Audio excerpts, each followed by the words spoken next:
Good morning and welcome. Today I want to talk about how he blinds us. Have you ever felt like, but wondered what it was like to be blind? Maybe you've tried to go into a dark room, or you've been in a dark room where you turn out all the lights and there's no light at all. How that feels, not knowing where your next step is, and is there something in the floor? At my house, is there something in the floor because of all the kiddos? Maybe you've wondered this. I've always wondered how I could navigate being blind.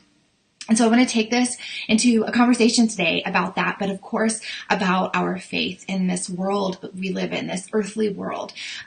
So stay with me. But first, if this is your first time joining, I want to welcome you and thank you for being here. I know your time is valuable. And every Tuesday, I want to just share a little about Jesus, about God, about my faith, so that I can just share and hopefully inspire you. But my name is Lindsay Ali, and I am with Sweet Girl Got Grit. I help to coach other women to embrace freedom in their faith, fitness, with food and finances, by finding that inner grit and going from I can't do this to I will do this. I am doing this. So welcome and thank you for being here once again. If you are catching us on the replay, then please post below that you're watching from the replay. Say hi, give your city a shout out, and let's get going. So being blind, I can't imagine how you have to navigate through this world, not being able to see. And in complete darkness, when I think about turning a light off in the room and just how I'm like feeling around, trying to see, make sure I don't fall and not knowing exactly where to go.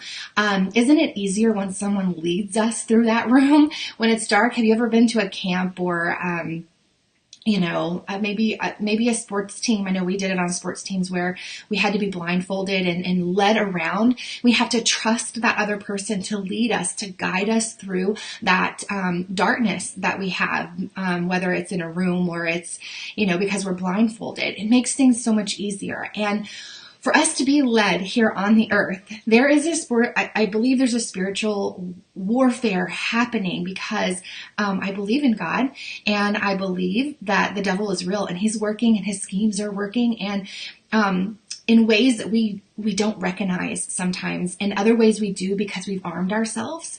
And so how awesome is it to know that in this dark world, we are being led by God if we take his hand and allow him to lead us. Because evil, he blinds us as believers. It says in 2 Corinthians 4:4, the God of this age has blinded the minds of the unbelievers, to keep them from seeing the light of the gospel of the glory of Christ. And that is just scary, that we are blinded in this world. When we have our eyesight and our eyes are fully open, he can blind us in different areas. And you see this happening all over our world today with all the evil that is happening and all of the arguments that are happening. If we would just take our bias glasses off and listen to the other side and not allow evil to win, I think a lot more could be accomplished. So he not only speaks what is false, but he hides what is true from us. And we have to arm ourselves against that. He keeps us from seeing that treasure in the gospel. And I don't want to be hidden from that. And I know at times I am, especially when I'm not having my devos in the morning. We just don't get to see that preciousness because he hides it from us with all that's going on in the world. All of this stuff that's happening. First of all, it's not new. This stuff has been happening for thousands and thousands and thousands of years. And it reminds me of Romans. I'm studying Romans right now. At the beginning of it, talks about God and his wrath and how our hearts, should we allow this to happen, if we're not becoming aware of things, can help us, can make our hearts become foolish and darkened. And we claim to be wise, but we become fools when we allow evil to take over and his schemes to work.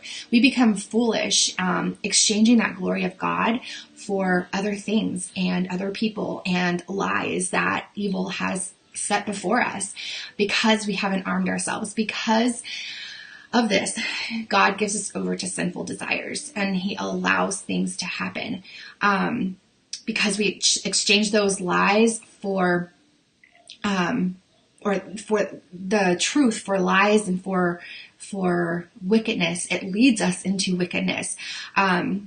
Like back in the days when the Bible was written and today. I think of this as a parent.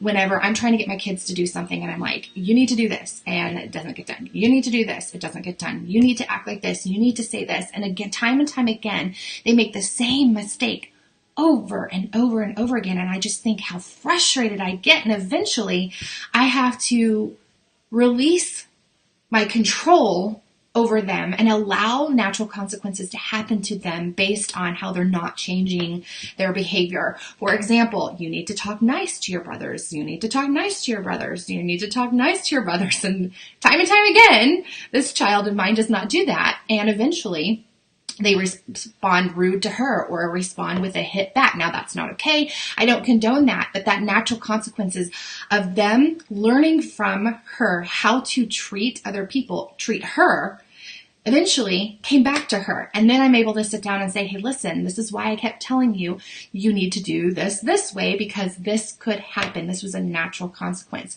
And maybe that is not a good analogy for you, but in my mind, it makes sense. As a parent, I'm saying, do this, and it doesn't ever get done. And I repeat it over and over again. And I get so frustrated, finally I have to say, okay, I'm letting you do what you want. And whatever happens because of that, that's the consequence you get. I think that God works the same way for us.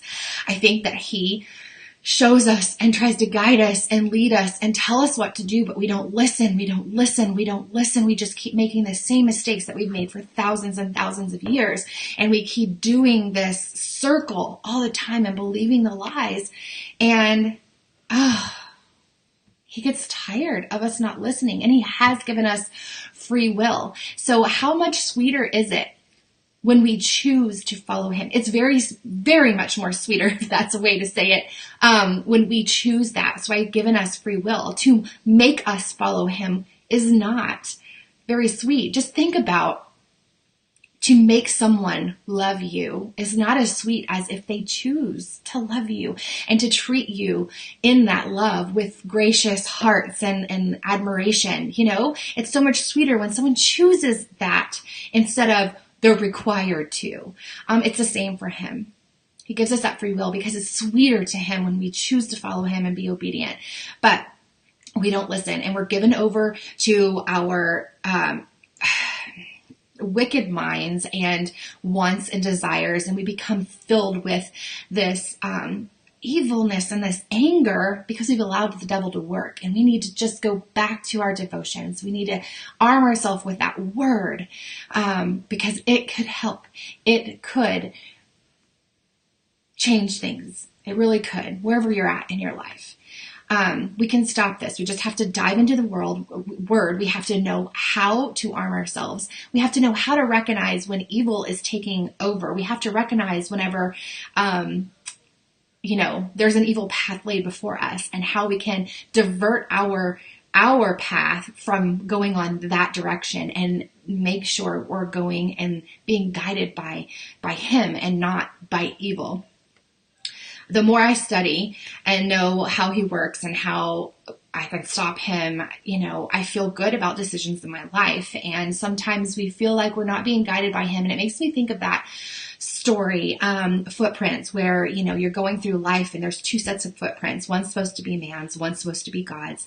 And then during the struggling times of our life, He looks back at the sand and he realizes there's only one set of footprints. And he's like, why did you leave me in those most difficult times? Why did you leave me? And God responds and says, I didn't leave you. Those are my footprints. I was carrying you through those times. And I just think if we opened our hearts to listening to His word and following it and wanting to be obedient in that, I think that things could go smoother in our world with the little things of everyday life and the big, huge, horrible things that are happening and the arguments that are happening in our world. If we could just go in it with a servant's heart and learning to listen to other people and learning how to be led by him, then, evil wouldn't win as much. And so,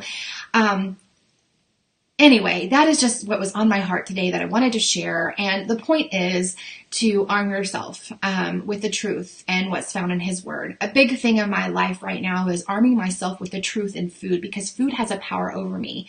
And I know that that's evil. That is not of God. And so I am trying to arm myself with truth so that I can push forward and break that power that evil and the devil is trying to put in my head that I have for food. And that's why I've had a passion for building my business online with health and fitness. And for that, I just want to reach out to those of you who are struggling specifically with food and not being able to break the power food has over you in your mind. And so I love serving people in this way. And I've got a big project I'm working on that will hopefully help that area. So if you are interested and need that help, that is what you need, please reach out to me, because I would love to share that with you and let you know when my project comes out, because I'm really excited about it because this is, like I said, it's a passion of mine. So, all right. So focus today is arm yourself so that you can recognize when evil is at work